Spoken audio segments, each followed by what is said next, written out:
Ротира състава Милен Радоканов. Има футболисти с поливалентни функции. Това му нарушение на Костадин Стоянов.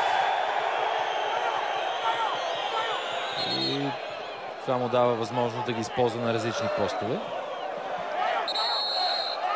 Ето го нарушението. Натисна с ръце Костадин Стоянов.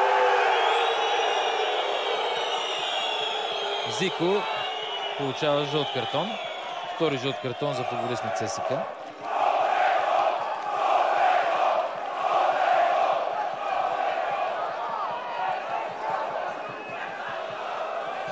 Шест минути до края на редовното време. Локомотив София изостава с един гол от ЦСКА 1-2.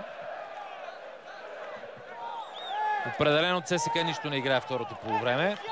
Освен гола на Зико, нищо по-интересно пред вратата на Галев. Манолов. Удар на Манолов, неточен. Но правилно решение на Младока. Трябва да се търси вратата. Видяхте как Романов кара в 72-та минута. Сега може да стане нещо подобно.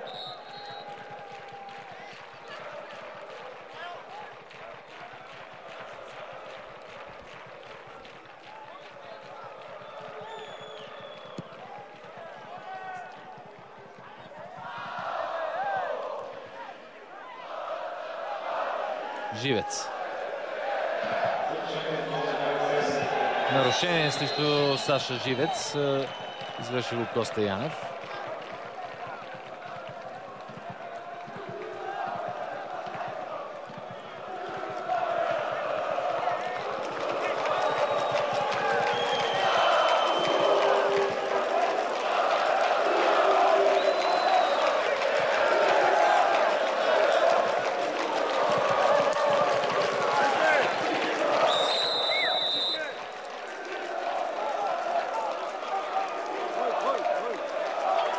Това е агитката на Локомотив София, която зърнахте преди малко.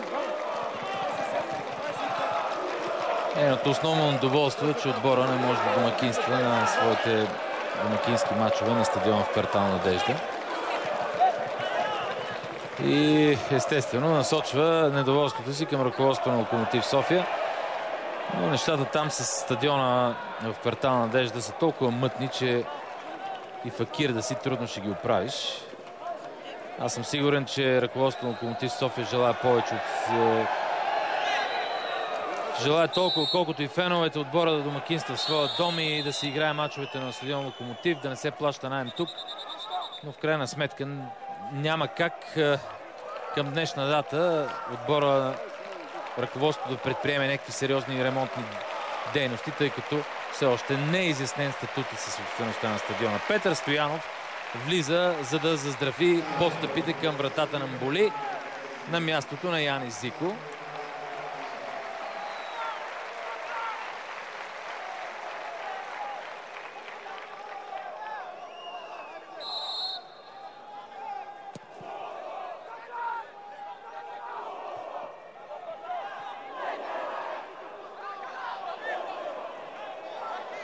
Самоотвержени действия на Лахчев. Коста Янев. Солова акция на футболиста на Локомотив София. Нарушение срещу него на току-що влезе Петър Стоянов.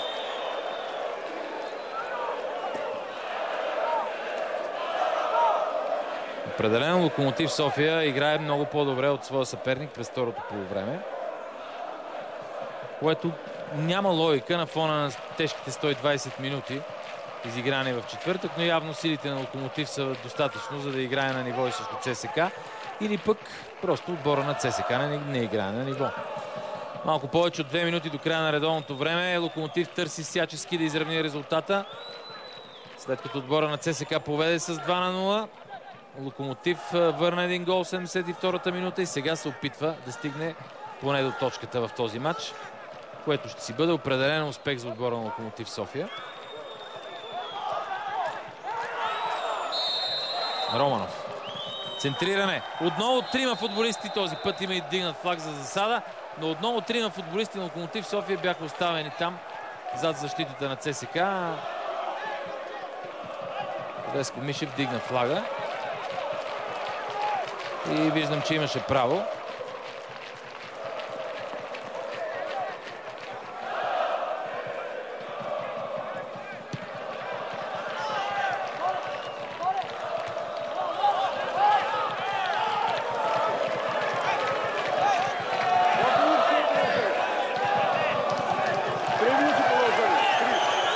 минути добавено време, ми съобщават колегите.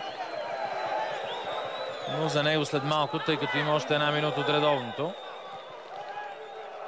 Тодор Янчев. Шут на Янчев, блокиран от Романов. След това Галчев овладява. Нарушение на Галчев, след като Лахчев успя да му отнеме топката. Локомотив определено заиграва ва-банк в последните минути.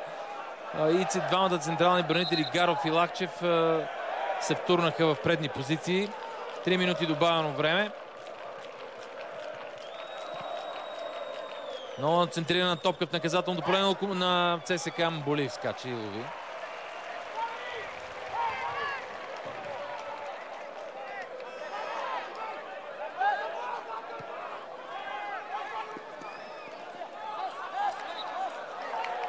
Тъч е в полза на ЦСКА.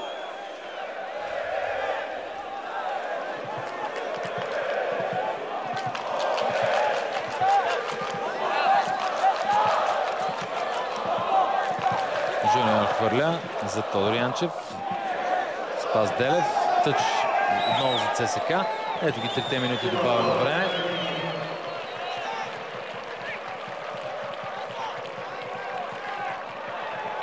Галчев имаше възможност да шутира по колеба се, след това го стори, когато вече до него имаше близо противников футболист.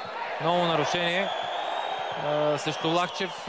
Извърши го другия футболист номер 14 от противника Станислав Костов, който сега получава жълт картон за тези хитринки в опита да се поспечели време.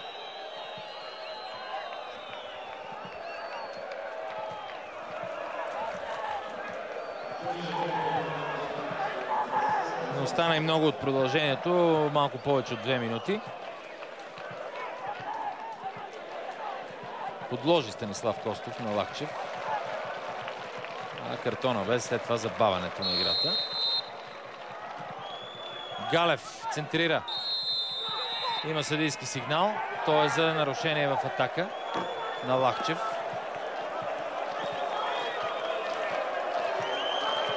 Няма смисъл сега футболистите на Локомотив да се разправят, тъй като времето изтича много бързо за тях. ЦСКА е много близко до победа на старта на новото първенство. Жълт картон и за Лахчев. Но определено играта на ЦСКА има много забележки, най-вече през втората част на този двубой, който в интерес на истината се разви доста добре за червените, но не успяха добре да го направят, да си го направят лесен. Пуснаха гол и си направиха трудни последните минути. Гаров печели въздушния двубой. Галчев сега ще се опита да задържи топката, но не успя да го стори. Тъч в полза на Локомотив София.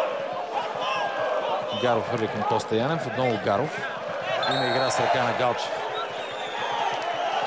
Сега всички футболисти трябва да се изчака и всички футболисти на Локомотив София да се пренесат в предни позиции. Не изчака Танасов. Разигра с вратаря Галев. Кристиян Добрев влиза в половината на ЦСКА и центрира топката в наказателното поле. Преслав Йорданов играе с нея. Мир Замешич непокрит. Играе с глава и прехвърля вратата. Този път бе длъжен босненеца да отиграе, да намери по-разумно продължение на тази атака. Не беше лишен и от логика да потърси продължение към Караджинов успоредно на гол линията, но пък изпълнението му не беше добро. Последната минута вече сме на продължението. Последна възможност за Локомотив София да стигне до нещо в този матч.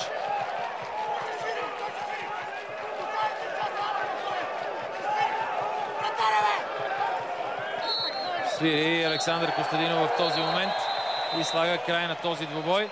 Спечелен от отбора на ЦСКА с 2-1. Спас Делев откри резултата в третата минута. В 59-та минута Яни Зико направи резултата 2-0 в полза на ЦСКА. Всичко изглеждаше лесно за армейците, но в 72-та минута Владислав Романов върна един гол. А след това имаше и няколко интересни ситуации пред Мболи, от които футболистите на Локомотив София не успяха да се възползват. В крайна сметка 2-1 за червените. Те не убедиха с играта си, особено през второто полувреме. През първото играха на приливи и отливи и създадоха повечето си голови положения. Да ви припомня, че през първото полувреме и Преслав Йорданов бе близо до гола за Локомотив София, но оцели гредата. А остават дискусионни положенията в наказателното поле на ЦСКА от първата част. И визирам най-вече това на Преслав Йорданов, не това на Писанов. В крайна сметка 2-1 за отбора на ЦСКА. Футболистите на Локомотив София поздравяват своята агитка. Едва ли са недоволни чак толкова от представянето си. Футболистите на Локомотив София направиха каквото можаха днес и не бяха далече от нещо да измъкнат в този матч. Виждам, че Деян Петков отказа на нашия репортер Иван Петров, което е недопустимо според мен, тъй като когато се дават пари за футбол от страна на телевизиите, трябва и треньорите да се държат акуратно. Сега, докато виждаме гола на Спас Делев, нека да се насочим и към треньора на победителите. Точно така. При мен е Милен Радоканов. Деян Петков наистина влезе в заблекалнето. Тук станаха някакви пререкания с фенове на ЦСКА. Наистина е недопустимо това да се прави. Надяваме се, че няма да се случва, но тук е главният менеджер на отбора победител. Господин Радоканов, днес България видя отбора, който подготвяхте в последните няколко месеца. Какво феновете на ЦСКА успяха да видят и какво не успяха да видят? Какво ще се покаже ЦСКА, което днес не направи? Много хубави и много лоши неща.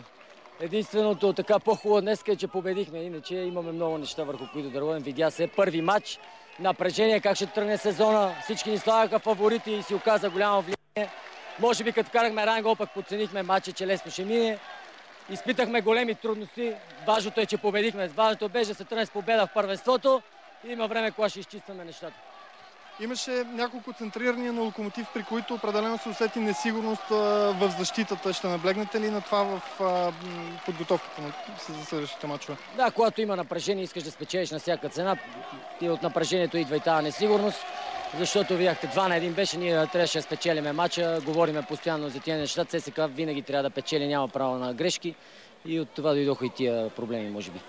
И трите жълти картона за вашия отбор бяха от неигрови ситуации. Разкарване на топката, спорне с съдята. Ще обърнете ли внимание на това липсата на дисциплина, защото картоните, знаете, в най-неподходящия момент си казват думата? Ще обърна, да, през седмица. От гледна точка на тактиката, знам, че е далече, знам какво ще ми отговорите, но все пак това, което всички чакат, са и мачовете с Стяла. Днешния матч и мача в следващия кръг от тактическа гледна точка ще ги използвате ли? Матч сам за себе си, няма никакво значение тези мачове с мачовете с Стяла. Трябва да играем, тук играем за първенство с други противници, Стяла е друг противник, има време да мислиме за Стяла. Първо трябва да победим във втория кръг Черноморец и след това идва Стяла. Добре, благодаря. Успех. Ивайло? Благодаря на Милен Радоканов. Все пак Деян Петков много